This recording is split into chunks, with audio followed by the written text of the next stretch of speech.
नमस्कार दोस्तों, आप सभी का स्वागत है आपके अपने यूट्यूब चैनल पर। तो दोस्तों आज हम करने वाले हैं एसएससी जीडी के प्रैक्टिस सेट नंबर 2 को। तो आइए स्टार्ट करते हैं। अपना पहला प्रश्न देखेंगे। प्रश्न नंबर 21 है, निम्नलिखित में से किस अधिनियम ने नियंत्रक और महालेखा परीक्षक कहे जाने वाले पद के लिए सुझाव दिया था?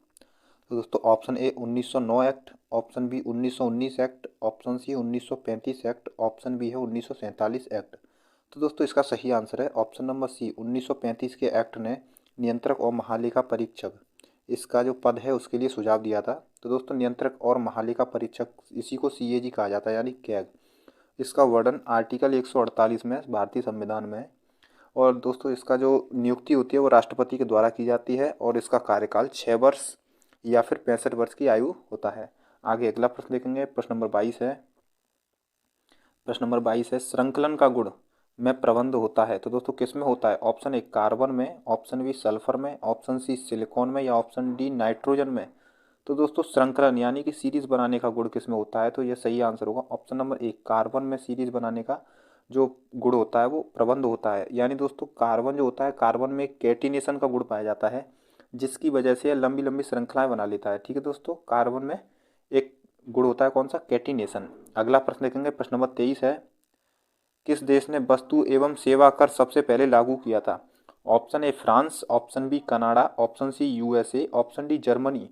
तो दोस्तों सबसे पहले लागू करने वाला देश था फ्रांस। ऑप्शन नंबर ए इसका सही आंसर है। जीएसटी लागू करने वाला देश था फ्रांस।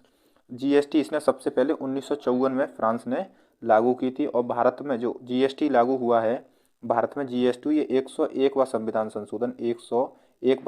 संशोधन के तहत 2016 में हुआ था। और जो जीएसटी है वो पूरी तरह से 1 जुलाई 2017 में लागू हो गया है अपने भारत में। अगला प्रश्न देखेंगे। प्रश्न नंबर 24 है, निम्नलिखित में से किस पदार्थ का उड़ीसा की वादम पहाड़ी खानों में खनन किया जा रहा है? Option A carbon, option B dolomite, option C haematite, option D bauxite. तो दोस्तों इसका सही आंसर है हेमेटाइट। ऑप्शन नंबर सी इसका सही आंसर है। हेमेटाइट का जो है उड़ीसा की बादाम पहाड़ी खानों में इसका खनन किया जा रहा है। हेमेटाइट दोस्तों लोहे का अयस्क होता है, यानी कि हेमेटाइट से लोहा प्राप्त किया जाता है। अगला प्रश्न है प्रश्न नंबर 25, निम्न में से कौन सा तत्व एक उपधातु है? तो दोस्तों एक उपधातु बतानी है। Option A tin, option B bismuth, option C phosphorus, option D silicon. तो इसका सही आंसर है option number D silicon. Silicon एक उपधातु है जिसे मेटालॉइड भी कहते हैं, यानी कि मेटालॉइड। इसका प्रयोग दोस्तों सिलिकॉन का चिप बनाने में या डायोड बनाने में, सोलर सेल बनाने में इसका प्रयोग किया जाता है सिलिकॉन का। आगे देखेंगे अगला प्रश्न। प्रश्न नंबर 26 है, मलीमत समिति की रिपोर्ट निम्नलिखित में से किससे संबंधित है? दोस्तों मलीमत समिति की रिपोर्ट जो थी वो किससे संबंधित है? ऑप्शन ए शेयर बाजार सुधार, ऑप्शन बी न्यायिक विलंब, ऑप्शन सी है आपराधिक न्याय प्रणाली या ऑप्शन डी है कपड़ा क्षेत्र सुधार। तो दोस्तों इसका सही आंसर है ऑप्शन नंबर सी आपराधिक न्याय प्रणाली। आपराधिक न्याय प्रणाली सुधार के लिए मलीमत समिति की यानी रिपोर्ट प्रस्तुत की गई थी। तो इसका सही आंसर है ऑप्शन नंबर सी। अगला प्रश्न देखेंगे। प्रश्न नंबर 27 है। 1564 में मुगल सेनाओं से लड़ते हुए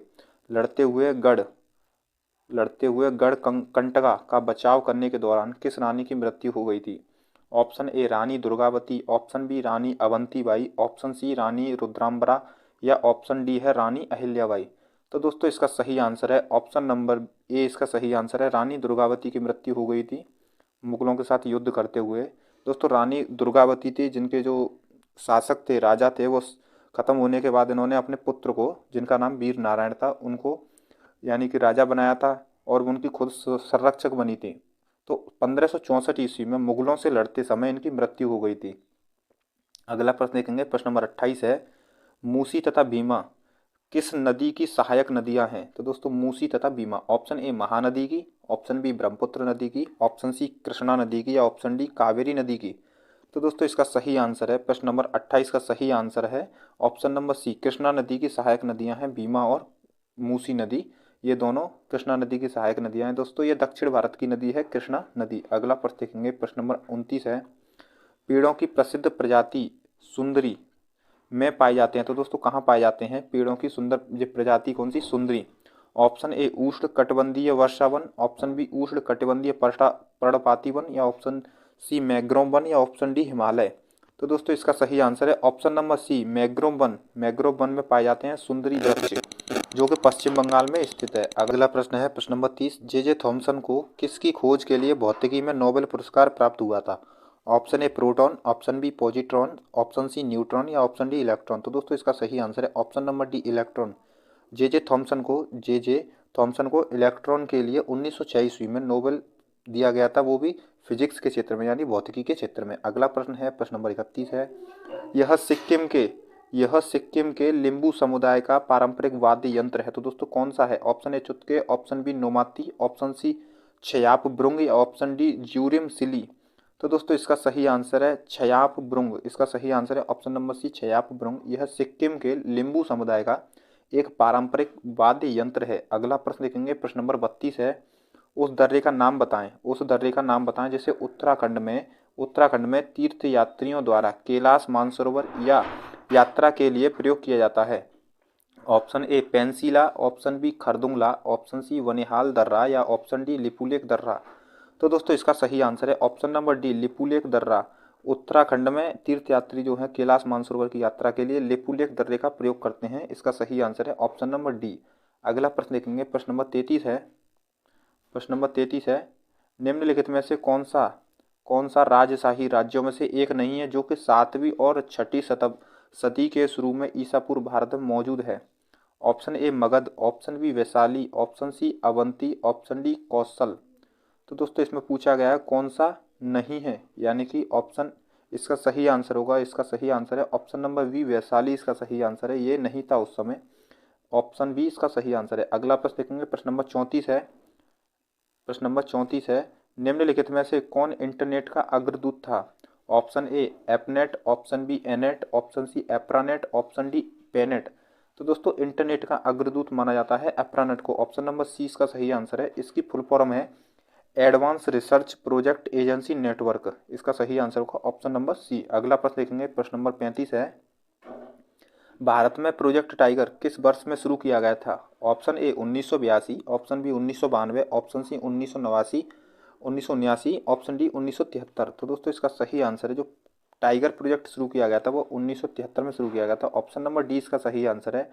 टाइगर प्रोजेक्ट उस समय भारत में नॉर्थ बाघ यानी टाइगर रिजर्व की स्थापना की गई थी। वर्तमान में सबसे बड़ा टाइगर रिजर्व नागार्जुन सागर सेलम है, जो कि आंध्र प्रदेश राज्य में स्थित है।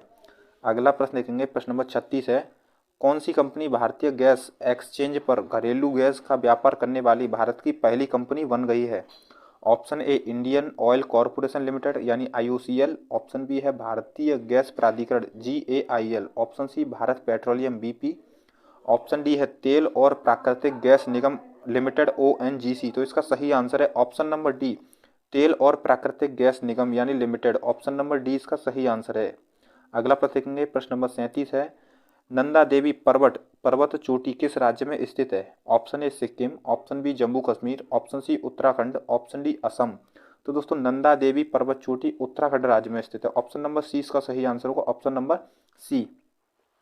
तो दोस्तों जो नंदा देवी पर्वत चोटी है, यह भारत की दूसरी सबसे बड़ी चोटी है और विश्व की 23वीं सबसे बड़ी चोटी है। आगे देखेंगे प्रश्न नंबर 38 है, भारत में निम्नलिखित में से किस आर्थिक गतिविधि में सबसे अधिक कर्मचारी कार्यरत हैं? तो दोस्तों सबसे अधिक कर्मचारी किस में कार्यरत हैं? ऑप्शन ए खनन में, ऑप्शन बी उत्पादन में, ऑप्शन सी पर्यटन में या ऑप्शन डी एग्रीकल्चर में। तो दोस्तों इसका सही आंसर है ऑप्शन नंबर डी, कृषि में सबसे अधिक कर्मचारी कार्यरत हैं। हमारे देश के लगभग 50% से अधिक आबादी कृषि में अभी भी कार्यरत है। अगला प्रश्न देखेंगे प्रश्न नंबर 39 है, पुस्तक राज तरंगिणी के लेखक कौन थे? Option A Kalidas, option B Somdev, option C Kalhana, option D Banabhatta.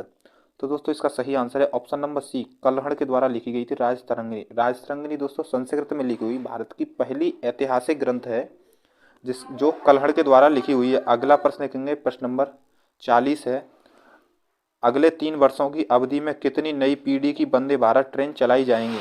तो दोस्तों option A 200, option B 300, option C 400, option D 500।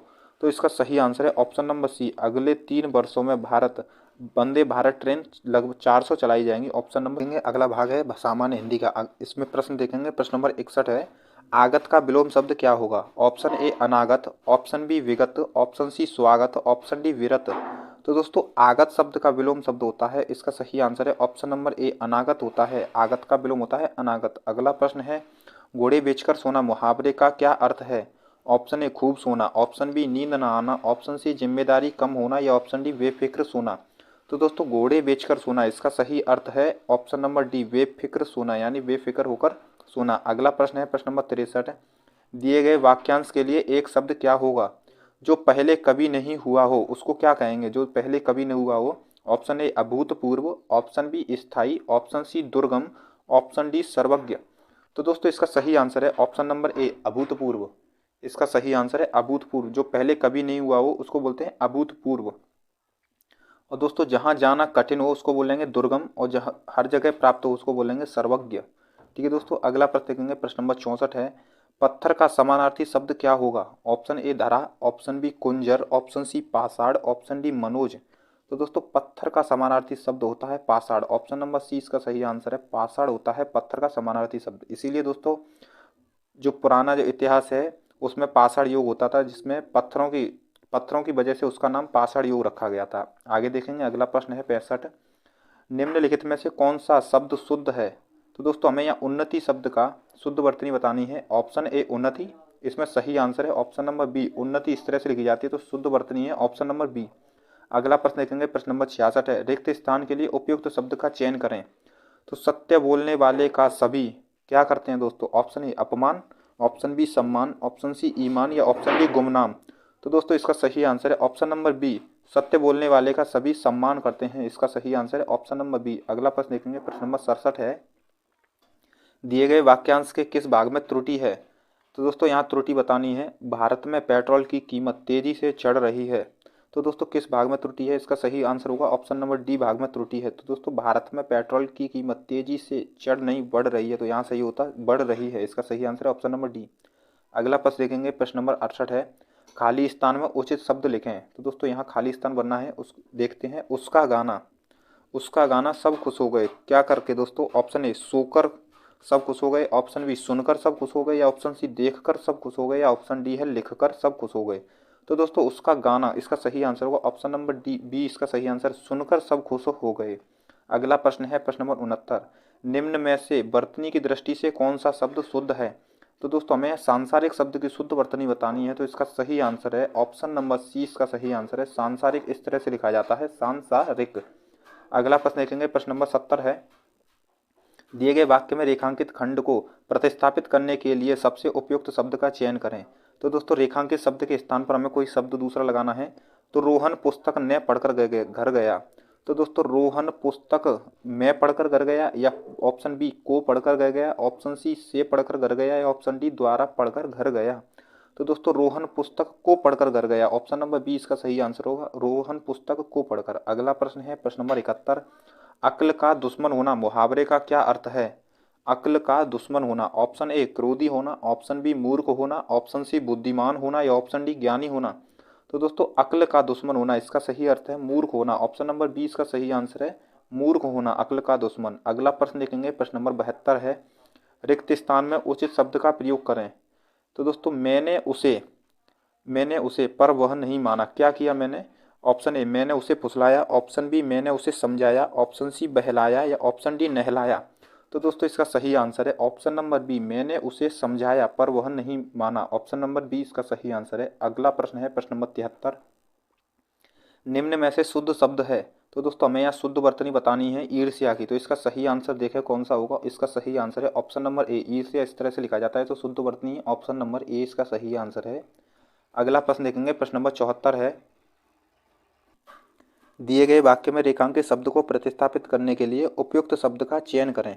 तो दोस्तों हमें यहाँ पर भ्रष्ट यानी भ्रष्ट को यहाँ पर प्रतिस्थापित करना है। तो देखेंगे परिश्रमी व्यक्ति समय भ्रष्ट नहीं करते। तो दोस्तों परिश्रमी व्यक्ति समय क्या होगा यहाँ पर नष्ट नहीं करते, ऑप्शन नंबर बी इसका सही आंसर होगा, यानी कि जो परिश्रमी व्यक्ति होते हैं वो समय नष्ट नहीं करते, इसका सही आंसर है ऑप्शन नंबर बी। आगे देखेंगे प्रश्न नंबर 75 है निम्न में से किसान पर्यायवाची शब्द बताएं। किसान का पर्यायवाची, दोस्तों किसान का पर्यायवाची ऑप्शन ए पाड़ी, ऑप्शन बी भास्कर, ऑप्शन सी सारंग, ऑप्शन डी कृषक। तो दोस्तों किसान शब्द का जो पर्यायवाची होता है वो होता है कृषक। ऑप्शन नंबर डी इसका सही आंसर है कृषक। आगे देखेंगे दोस्तों, आगे गद्यांश है, जिसको गद्यांश को आप वीडियो पॉज करके पढ़ें। तो मैं पढ़ता हूँ दोस्तों। जिस विद्यार्थी ने समय की कीमत जान ली वह सफलता को अवश्य प्राप्त करता है। प्रत्येक विद्यार्थी को अपनी दिनचर्या की समय सारणी अथवा तालिका बनाकर उसका पूरी दृढ़ता से पालन करना चाहिए। जिस विद्यार्थी ने समय का सही उपयोग करना सीख लिया उसके लिए कोई भी काम करना असंभव नहीं है।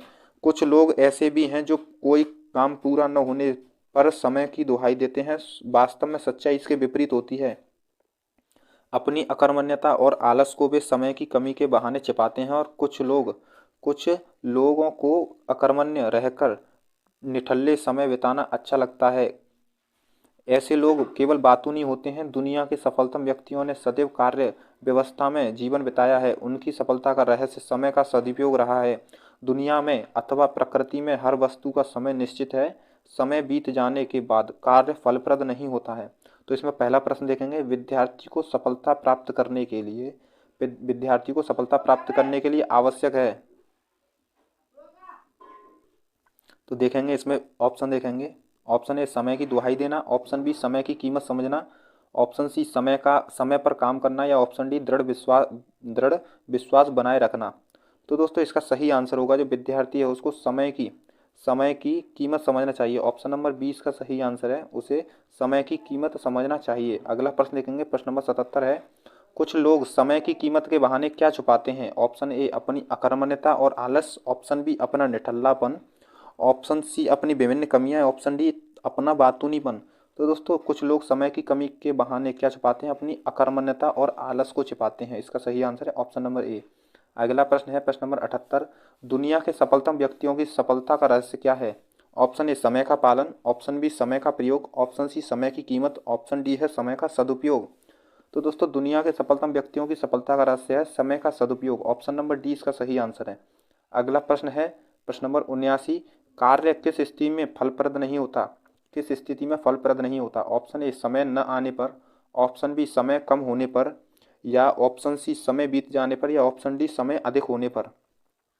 तो दोस्तों इसका सही आंसर है ऑप्शन नंबर सी, यानी कि जो कार्य है स्थिति में फलप्रद नहीं होता, समय बीत जाने पर वह फलप्रद नहीं होता है। अगला प्रश्न देखेंगे, प्रश्न नंबर 80 है, अकर्मण्यता शब्द में मूल शब्द एवं उपसर्ग अलग करके लिखिए। तो दोस्तों हमें अकर्मण्यता में मूल शब्द और उपसर्ग बताना है। तो दोस्तों इसमें उपसर्ग है और बाकी का जो कर्मण्यता है ये मूल शब्द है। तो इसका देखेंगे और अकर्मण्यता इसका सही आंसर है ऑप्शन नंबर 20 का सही आंसर है।